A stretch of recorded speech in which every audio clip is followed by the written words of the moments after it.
So today we're reacting to this really interesting conversation between Shawn Ryan and Katherine Boyle about birth decline. Yeah, population collapse. Everyone's favorite cheerful topic. They dive into fertility rates, culture, economics, even robots replacing people. Basically, everything that makes you question where society's headed. Let's get into it. How bad is our birth decline? It is shockingly bad. So we are now at 1.6 per woman. Our replacement rate is 2.1. I thought we were at 2.1. It's been about I think 8 years that we passed the 2.1, and then there was a mild uptick in COVID. So people were hopeful. They were thinking, well, maybe it was just an anomaly those last few years. But then there was a steep decline since COVID as well. So yeah, we're at 1.6, and the millennials. I mean, the millennial generation, I think it's something like, we're older millennials. We're like, I think it's 1980 to 1986 is called the elder millennial generation. Something like 58% of us have children. That's the lowest in history.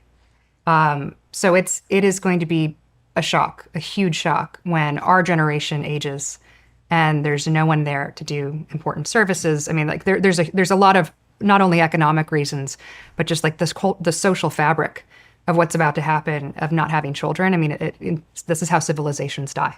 Let's go into it. So, 58% of older millennials have kids, barely over half.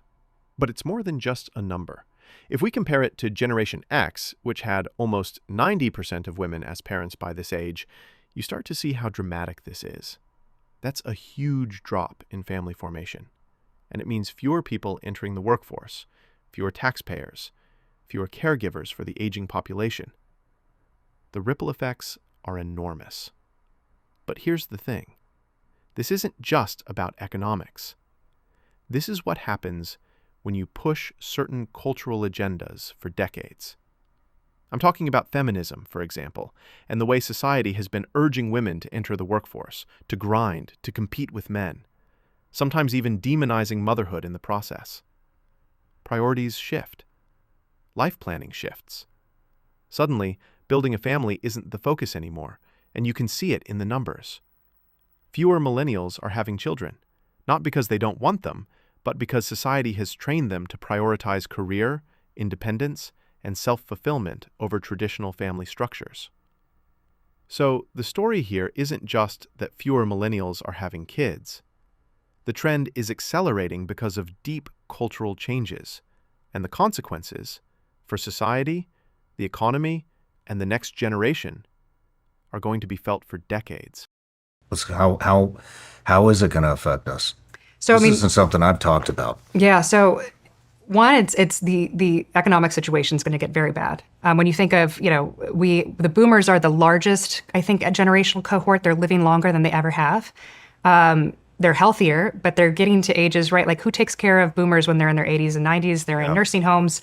You need service workers. You need people to be able to take care of these aging people, right? It used to be that you were taken care of in the family. We don't do that anymore. Now we have nursing homes, right? Like, it's very rare that someone moves in when they're at a certain age with their children and are taken care of. So those jobs, which used to be filled by service workers, there's no one who's going to be able to fill that. On every economic dimension, if you do not have a generation of workers, of people paying into the system, Social Security, I mean, Social Security is a huge issue, but if you don't have people paying into the system, doing the labor, being able to do the things for the elder generation, society starts crumbling. And then there's, of course, the social ramifications of not having families. I'm a firm believer that the most important institution in America is the family. The family used to exist to take care of the people who were weakest, right? Like, it's like, you used to have these big families, and, sometimes the weakest child would still be living with mom and dad at home, and that was okay. You sort of had empathy for them, but it was the family's responsibility to take care of these people. We quickly moved that to now it's the state's responsibility to take care of these people who may be sick in some way, may be unable to provide for themselves in some way, might have psychological issues.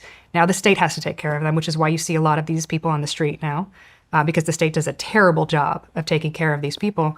But as fewer and fewer children exist, it's like you're not going to have a society that can provide for itself, that can continue into perpetuity. And, the exponential decline of this too, where it's like, it sounds, oh, well, we went from 2.1 to 1.6. That can't be that bad. I mean, in a couple generations, that means that our population has shrunk by half. In a couple of generations? Yeah, and the best example of this, and I wish I had the numbers in front of me, is South Korea.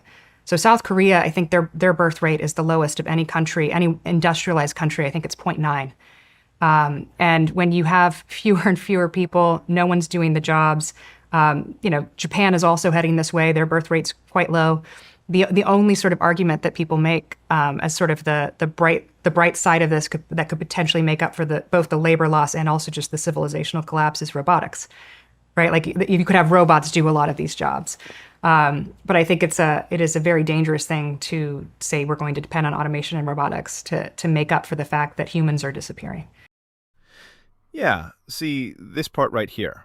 Robots are not the solution. I mean, come on. Robots don't pay taxes. Robots don't buy houses. Robots don't make grandchildren. You can automate labor, sure, but you can't automate people. Japan tried that already. They literally made caregiving robots for nursing homes. And guess what? The elderly found them depressing. Because you can't automate affection. And this is actually terrifying because Japan is basically living in our future. They already have towns where the average age is over 65. Convenience stores, like actual convenience stores, are closing down because there's no one left to work. And the US isn't far behind. In 1960, we had about 5 working-age adults for every retiree. Today, it's about 2.8 to 1. By 2050, it's projected to be just 2 to 1. 2 people working to support 1 retiree. You can't fund Social Security or Medicare on vibes and nostalgia. It doesn't work like that. And the deeper part of what she's saying, and I think this is where it really hits, is about family. Families used to be the backbone of America. You took care of your parents, your kids took care of you. There was this sense of continuity. But over the last few decades, we've been sold this radical individualism. Do your own thing. You don't need anyone. Family just holds you back. And it's broken that entire support structure. Now we're in a situation where the state tries to fill the gap, but it can't. It's too impersonal, too bureaucratic. The government can't fully replace a family network. You can't outsource love. You can't outsource responsibility. And definitely not human connection. I mean, even China's dealing with this. You know, they had the one-child birth Yes. policy, and then they boarded all of the girls. Yep. So now they just Yes. have... Extremely short-sighted. I think the bulk, we're always talking about how dangerous China is, how China is growing in power and importance. The most short-sighted thing they have ever done to their society that will eventually catch up with them is the demographic collapse that they are going to feel because of one child. Like they're trying everything now too. They're trying to end divorce, right? Like so there's now a policy, at least that I read about in China, where you have to have like a 90-day cool down period so that you don't divorce. They're trying to encourage young women to have children. Young women don't want to have children. They're bringing in women from other countries, from what I understand. Yeah. They're sending them out to go find wives in the Philippines, Thailand, Yeah. Japan, everywhere. Yeah. But they recognize it's a massive problem. And probably recognized it before even we did. I think in some ways the conversation sort of hopped from the social conservative sort of, church-going movement of, gosh, like this is a huge problem, to sort of I would say the sort of techno-optimist Elon Musk talking about the birth rate as a big deal. It's now become sort of, I think, an issue that's okay for polite society and sort of liberal, New York Times to be talking about. Like this is actually a real issue. So first step is acknowledging it, but it is, 1.6 is a long way to come back from, especially with a millennial generation that, waited way too long to have children. I think the kind of there's a couple underlying factors that I don't think we talk enough about that have caused this. Is when you look at sort of our parents' generation, a lot of people didn't go to college. They started adulthood at 18. And sort of the sort of, fertile window, you could say, for women was between 18 and 40, say. Like that was sort of the nominal window of when you could have children and it was socially acceptable. And then we had this incredible push against fertility and against, having a family young that I think the millennials really caught wind of. It's like everyone needs to go to college. extended adolescence, like use your 20s to experiment and enjoy life. Like you don't really need to be focused on having a family. And what happened is the average age now of a first-time, I think, mother in America is 28. So 10 years after that, 18. So you've cut the window in half. The average age of a first-time father in America, I think, is 31. And that's for both college educated and not college educated. If you add on college on that, which I think is a real issue, it's even higher. It's like the average age of a first-time mother is 30. So you can understand how the birth rate's being cut in half if the entire window of when you can have children is cut in half.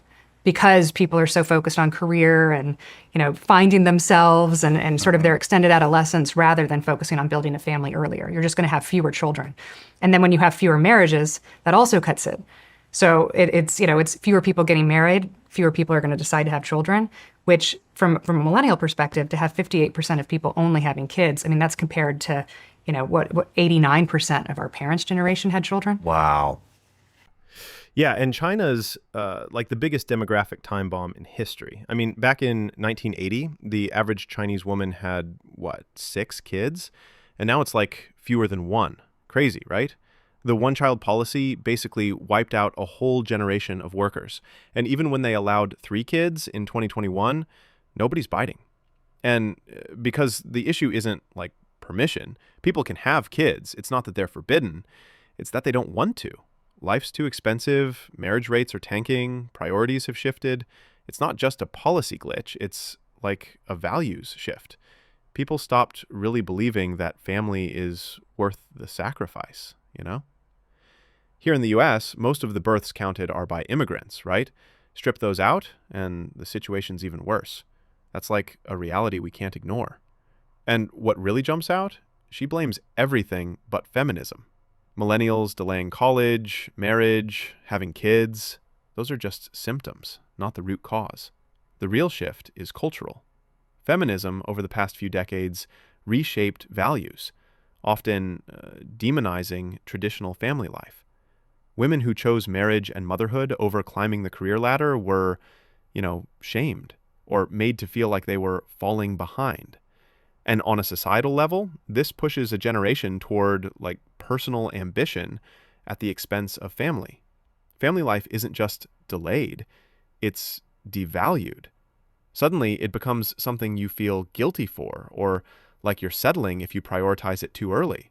That's why the average age for first-time mothers jumped from 21 in 1970 to 30 today. A full decade shift, shrinking the fertile window by like almost 40%. And when you put this globally, it's kind of insane. We criticize China's one-child policy as short-sighted. Yet here in the US, we're voluntarily choosing fewer kids for similar cultural reasons. We legalize and normalize abortion, push career-first lifestyles, celebrate independence over interdependence, all while complaining about low birth rates. I mean, in 2021, over 600,000 abortions were reported in the US. That's staggering. It really shows the values shaping reproductive choices. Do you know if the baby boomer generation are they still the biggest? I believe they're still the biggest, yeah. So this has always been a question about that I've had is just, what it's just real estate, but I mean, you see all these 55 plus communities being built. I mean, you live in Florida. I came from Florida. They're everywhere. They're everywhere. Yeah. I mean, the villages is like, about the villages. Yes. It's crazy. Yeah, what is going to happen to all these 55 plus communities when that massive generation dies off? Yeah. I mean, are we just going to have? It's going to create a housing crisis. Yeah, I think it'll be a housing crisis. Fewer people, and also like are millennials going to want to? The millennials and Gen X, or Gen X is actually a pretty small generation. Are they going to want to move into those places? Definitely not. In some ways, the bigger question I think is also, and I know you've had people on who've talked about longevity. People are living a lot longer too, which means they're going to have to work a lot longer, which means they have to be healthier for a lot longer. And so, if you have people living a lot longer and fewer people who are being born, it's just it's society inverts on itself. You have a very top-heavy society of people who are older who can't do the work that needs to be done to actually protect a country. Has any nation reversed this? Like I haven't seen anything recently successfully. There have been some attempts, like some people have pointed to countries like Hungary that are now paying. I think there's a policy in Hungary where if you have more than 4 children, you don't have to pay taxes. There's some extreme policies where you've seen that. The one anomaly in the Western world or in the industrialized world where they are well above birth rate replacement is Israel. And so there's questions about, is it because it's a religious society? They have a pretty large religious Orthodox community, right? That kind of makes up for the rest of the secular society that doesn't have children. If you have a family of 8 and 9 and 10, that's 10% of your population. Then you can make up for some who are not having any. But we don't have that in America. We don't have as many, I would say we have more than Europe, which Europe is really the They're continent. really on the decline, though. Really on the I mean, decline. the Islamic population is reproducing at Yes. a massive rate. Yes, but even counting immigrant and Islamic population in Europe, they're still at countries. I think Italy's 1.2. I think France is 1.5. Everyone always looks at the Nordic nations as sort of the beacon of how we should be doing policy in the U.S. because they pay for free healthcare for mothers. They pay for free IVF, different things that people say we should experiment with. Their population decline is worse than ours. They're at 1.2, 1.3, 1.5. And so I think what's fascinating to me about this is that this isn't a country-specific problem or a cultural-specific problem. It's really all industrialized nations. And, there's probably healthcare reasons for it. There's a lot of research about... I think men are 70% less, have a fertility rate of like 70% less Yes. than it was roughly about 100 years ago. Yeah. Sperm counts are down. The sort of fertile window for women again cut in half. So there's something about the medical side of this and the health side of this that's also happening, but you can't ignore the memes and sort of the cultural destruction that happened since the 1970s, in my opinion, which is family bad, individual good, right? Like you shouldn't have to sacrifice yourself for the needs of your family. And the minute that people across the Western world started believing in sort of this like individualism, that's where you see just the family completely destroyed. And just fewer and fewer families means fewer and fewer children. And we're finally waking up to the consequences of that, which is a society that can't, grow its GDP. I mean, the economist version of this is it's a society that can't grow its GDP and that can't remain successful. But I think the human part of this is it's a dying society. It's a frail society. I mean, how do we fix it? I think you have to change the culture. I think you cannot change a spiritual and a cultural problem with economic policies. So the sort of easy answers that a lot of economists and sort of people who study this say is, okay, well, we need to make healthcare free, make birth free, make women feel more, feel that they have more benefits, maybe pay women to do work, right? Like pay them to stay at home. And, some of those ideas, like, I could say our healthcare system is expensive. It is expensive to have a baby in America. So making that cheaper on the margins, might affect a mother who says, okay, I have 2 children, maybe I want to have a third. But I actually think the bigger problem is cultural and spiritual. See, this is where I completely disagree. She's saying the government should pay women to stay home, but that's not going to rebuild families. It's just going to expand the problem. If you're paying women individually, you're not strengthening marriages. You're just incentivizing more single motherhood. And we already know where that leads. Kids growing up without fathers are statistically more likely to struggle. Higher rates of school dropouts, behavioral problems, even crime. We don't need more government dependency. We need stronger family units. The problem isn't that women aren't getting enough financial support. It's that the whole foundation of family has been eroded. Feminism reframed motherhood as a burden and marriage as optional. It created competition between men and women instead of cooperation. If you want to talk incentives, then talk about incentives that actually keep families together, like repealing some of these one-sided divorce laws, rethinking child custody systems that sideline fathers, or encouraging commitment instead of rewarding separation. Paying women to stay home might sound pro-family on paper, but if the cultural message still tells them they don't need men, it's not fixing anything. It's just government-funded single motherhood.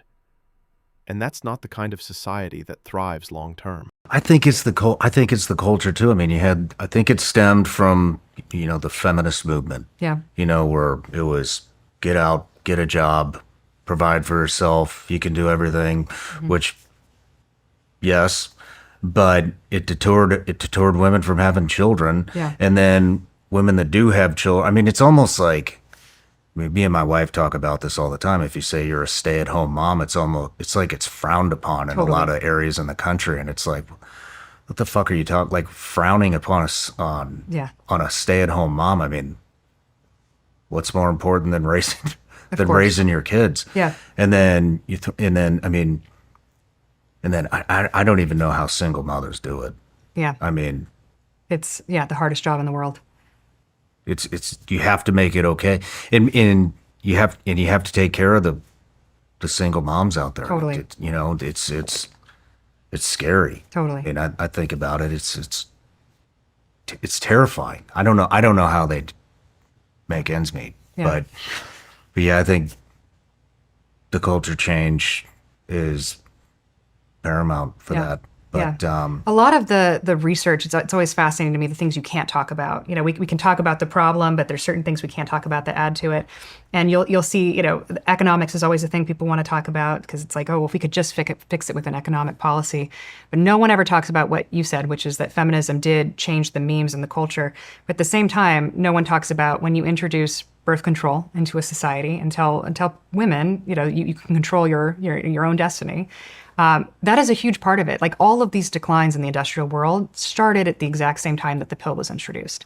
So, we're not going to go back to a world that is pre-pill. Like that's just never going to happen across, both Western society and the industrial world. But I think you actually have to acknowledge all of the factors.